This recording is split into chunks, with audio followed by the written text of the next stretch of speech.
Welcome back students, welcome to my channel life science biology by Neeraj Prasad. आज का ये जो टॉपिक है कोई वीडियो लेक्चर नहीं है, लेकिन ये जो लेक्चर है उन बच्चों के लिए है जो जुलाई 2020 में नीट के लिए अपीयर होने वाले हैं।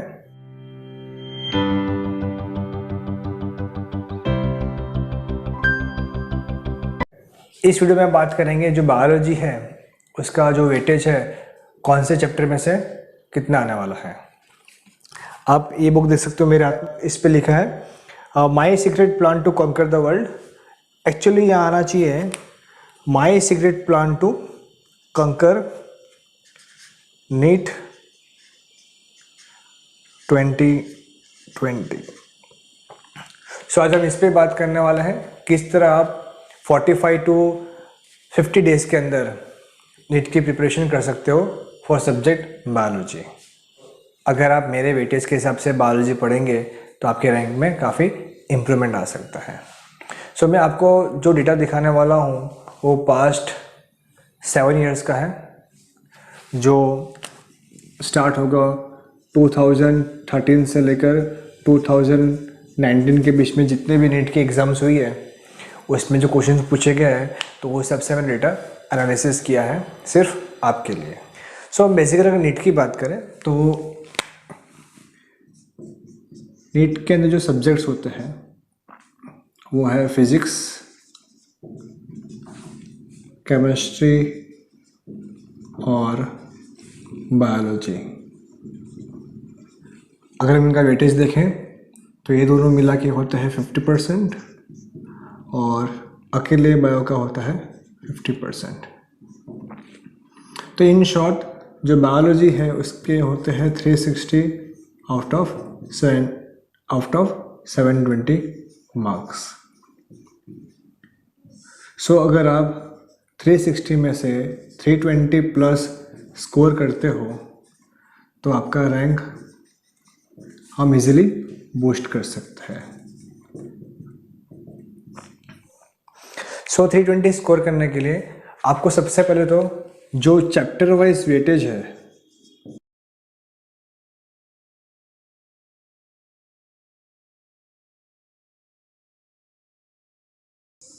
उसका अच्छा सा नॉलेज होना चाहिए।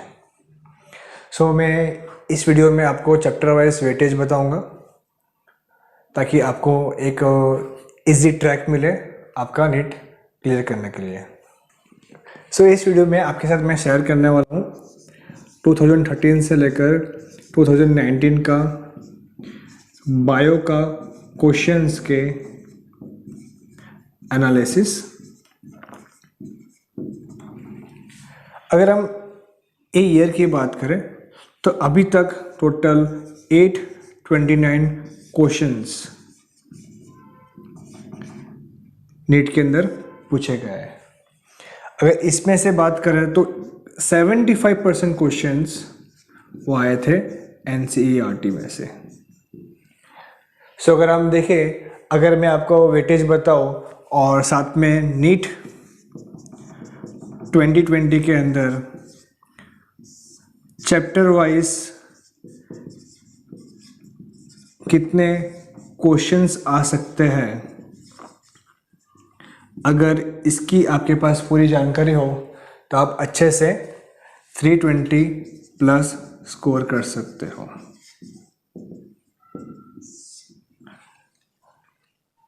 आपने देखा होगा यूट्यूब पे अगर आप सर्च करो नीट बायोलॉजी के बारे में तो आपको काफ़ी सारे वीडियोस मिलेंगे जिसके अंदर आपको बताया जाएगा कि 45 से 60 डेज में किस तरह आपको नीट की प्रिपरेशन करनी है।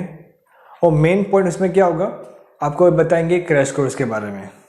सो मेरे हिसाब से क्रैश कोर्स अटेंड करने का कोई मतलब नहीं है। उसमें सिर्फ आपको चैप्टर्स का ओवरव्यू देंगे। तो सिर्फ ओवरव्यू पढ़ने से अच्छा अगर आप स्मार्ट वर्क करो, चैप्टर वाइज अगर वेटेज के साथ सॉल्व करो तो आपको एक प्रॉपर गाइडेंस मिलेगा।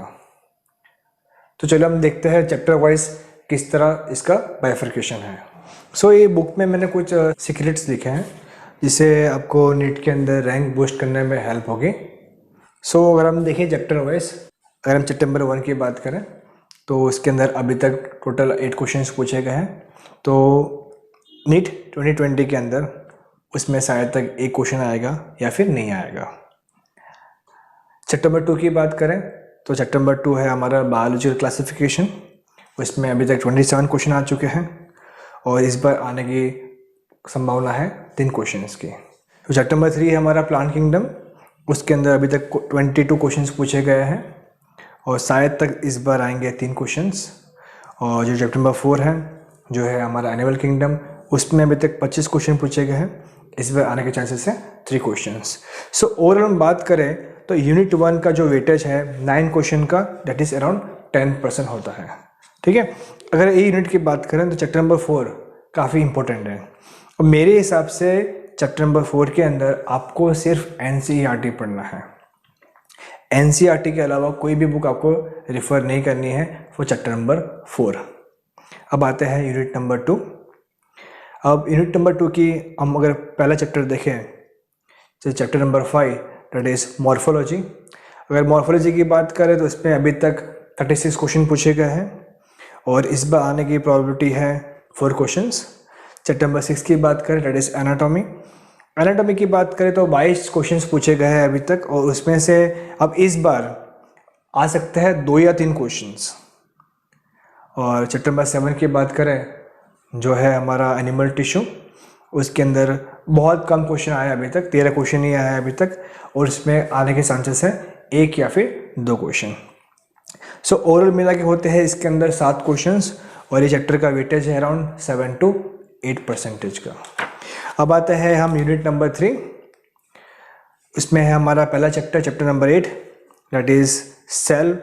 उसके अंदर अभी तक 37 क्वेश्चन आए हैं और इस बार उसके अंदर से काफ़ी क्वेश्चन आने का चांसेस हैं, जैसे कि 4 से 5 क्वेश्चन उसके अंदर आ सकते हैं। Chapter number 9 biomolecules. ये जो बायोमोलिक्यूल चैप्टर है काफ़ी टिपिकल होता है और इस पर जो अगर आप फोकस करें, अगर आप सिर्फ NCERT पढ़ोगे इसके अंदर तो नहीं चलेगा। इसके लिए आपको काफ़ी रेफरेंस बुक यूज़ करनी पड़ेगी। इसके अंदर अभी तक 23 क्वेश्चन पूछे गए हैं और इस बार 2 से 3 क्वेश्चन इसके अंदर आ सकते हैं। Chapter number 10 cell division. ये काफ़ी सिंपल चैप्टर है, अगर आप टेक्स्ट बुक भी पढ़ोगे तो काफ़ी इनफ है इसके लिए। इसमें अभी तक 20 क्वेश्चन पूछे गए हैं और इस बार 2 क्वेश्चन इसके अंदर आ सकते हैं। सो ओवरऑल ये यूनिट के अंदर होते हैं 8 क्वेश्चंस और हम देखें तो इसका परसेंटेज है 8 to 9% ऑफ टोटल बायोलॉजी। अब आते हैं नेक्स्ट यूनिट। ये यूनिट काफ़ी बड़ा है। इसके अंदर है सबसे पहले chapter number 11 transport in plants. अगर हम ट्रांसपोर्ट इन प्लांट्स की बात करें तो अभी तक सिर्फ 17 क्वेश्चन इसके अंदर आया है और इस बार आने के चांसेस है सिर्फ 2 क्वेश्चंस, 2 है या फिर 3 भी आ सकते हैं। फिर हमारा है मिनरल न्यूट्रिशन। जो मिनरल न्यूट्रिशन है इसके अंदर अभी तक 10 क्वेश्चन ही पूछे गए हैं, लेकिन इसकी बात करें तो जो मिनरल डेफिशिएंसी है ये काफ़ी इंपॉर्टेंट टॉपिक बनता है और इस बार इसके अंदर से 1 क्वेश्चन आएगा या फिर 1 भी नहीं आएगा। फिर है आपका चैप्टर नंबर 13 जो है फोटोसिंथेसिस। इसके अंदर अभी तक 12 क्वेश्चन पूछे गए हैं और इस बार आने के चांसेस है 1 या 2 क्वेश्चंस। फिर हमारा है रेस्पिरेशन। रेस्पिरेशन के अंदर काफ़ी कम क्वेश्चन पूछे गए हैं, अगर पूछे गए हैं तो काफ़ी क्वेश्चंस टिपिकल होते हैं या फिर हम बोल सकते हैं डायरेक्ट क्वेश्चंस नहीं होंगे। इस बार चांसेस है 1 से 2 क्वेश्चन आ सकते हैं। और जो हमारा लास्ट चैप्टर है ये हमारे यूनिट के अंदर वो है हमारा प्लांट ग्रोथ एंड रेगुलेशन। उसके अंदर 12 क्वेश्चन पूछे गए अभी तक। इस बार चांसेस है उसके अंदर 1 क्वेश्चन आने का। सो कुल मिला के ये यूनिट में से होते हैं 6 से 7 क्वेश्चन जो होते हैं around 6 to 7% of the syllabus.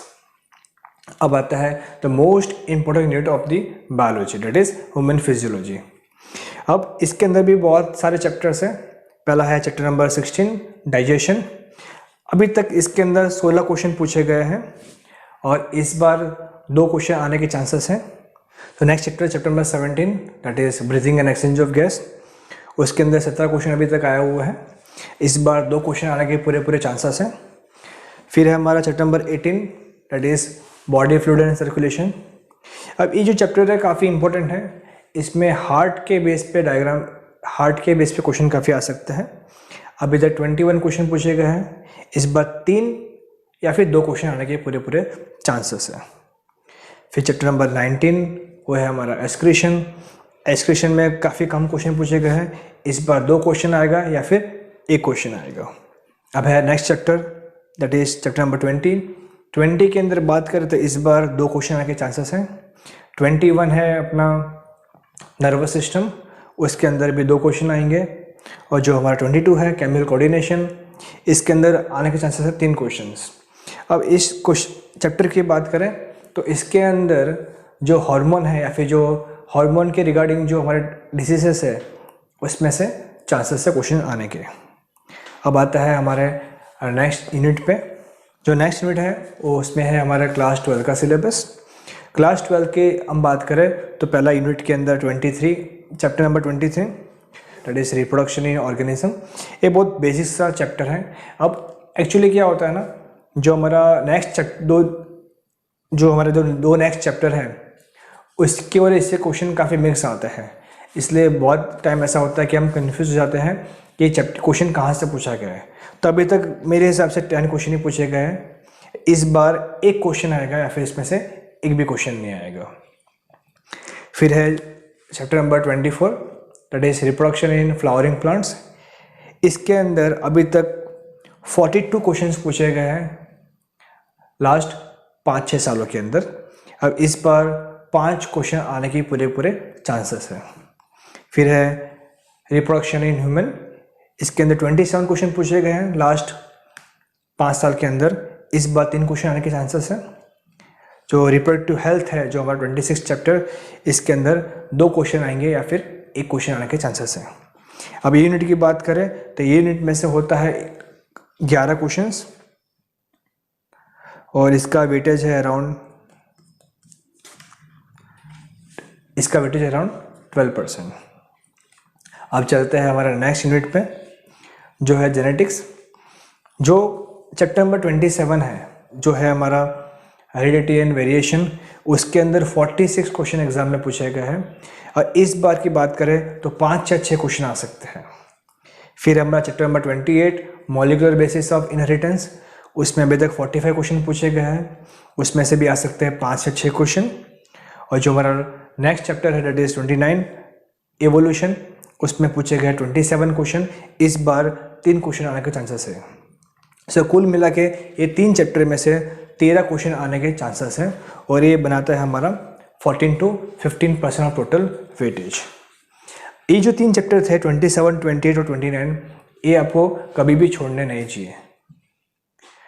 जो नेक्स्ट यूनिट है हमारा उसमें chapter number 1 human health and disease, इसकी बात करें तो क्वेश्चन ये जो चैप्टर है काफ़ी वास्ट है, इसमें बहुत कुछ पढ़ने के लिए है और इसमें से आ सकते हैं 2 या 3 क्वेश्चंस।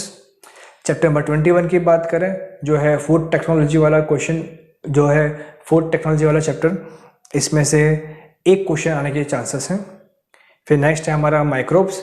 अब माइक्रोब्स की बात करें तो इस बार मेरे हिसाब से 1 क्वेश्चन तो बनता ही है इसके अंदर से, 1 या फिर 2 क्वेश्चन आएंगे उसके अंदर से। कुल मिला के ये यूनिट में से आ सकते हैं 5 क्वेश्चन।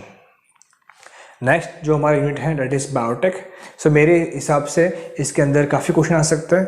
अगर हम बात करें बायोटेक प्रिंसिपल एंड प्रोसेस के अंदर तो 3 क्वेश्चन आ सकते हैं उसके अंदर से। और जो नेक्स्ट चैप्टर है बायोटेक एंड इट्स एप्लीकेशन, उसके अंदर से 2 क्वेश्चन आ सकते हैं। अब आते हैं लास्ट यूनिट पे जो है हमारा चैप्टर नंबर 35, उसके अंदर आ सकते हैं मतलब जो हमारा इकोलॉजी है, कुल मिला के ओवरऑल इकोलॉजी में से 8 क्वेश्चन आ सकते हैं। हर चैप्टर में से 2-2 क्वेश्चन आने की पॉसिबिलिटी है। सो कुल मिला के यहाँ पे होते हैं 90 क्वेश्चंस। सो अगर आप ओवरऑल बाइफर्केशन देखें सो आपको एक इजी वेटेज का लेआउट मिलता है।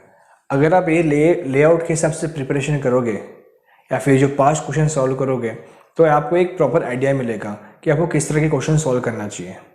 ये सेम सिस्टम आप फिजिक्स केमिस्ट्री के लिए भी आप कर सकते हैं। मेरे हिसाब से दिन में आप 4 घंटे बायोलॉजी पढ़ो, मैक्सिमम आप ट्राई करो कि एमसीक्यू सॉल्व करने के लिए पिछले 5-6 साल के आप पेपर उठाओ, उसमें से जो जितने भी एमसीक्यूज है बायोलॉजी के या केमिस्ट्री के या फिजिक्स के वो सॉल्व करो, तो आपका एक कॉन्फिडेंस बूस्ट होगा। अगर हम बात करें टाइम मैनेजमेंट की बात करें तो टाइम मैनेजमेंट एक बहुत इम्पोर्टेंट क्राइटेरिया होता है हाई स्कोर करने का। अगर हम बात करें बायोलॉजी के अंदर, तो बायोलॉजी के जो 90 क्वेश्चंस है, मेरे हिसाब से अगर आप 90 क्वेश्चंस सॉल्व करते हैं 45 मिनट के अंदर, तो आपके लिए काफ़ी सही रहेगा। ये 45 मिनट्स के अंदर आपको सॉल्व भी करना है प्लस उसको बबल भी करना है, ठीक है।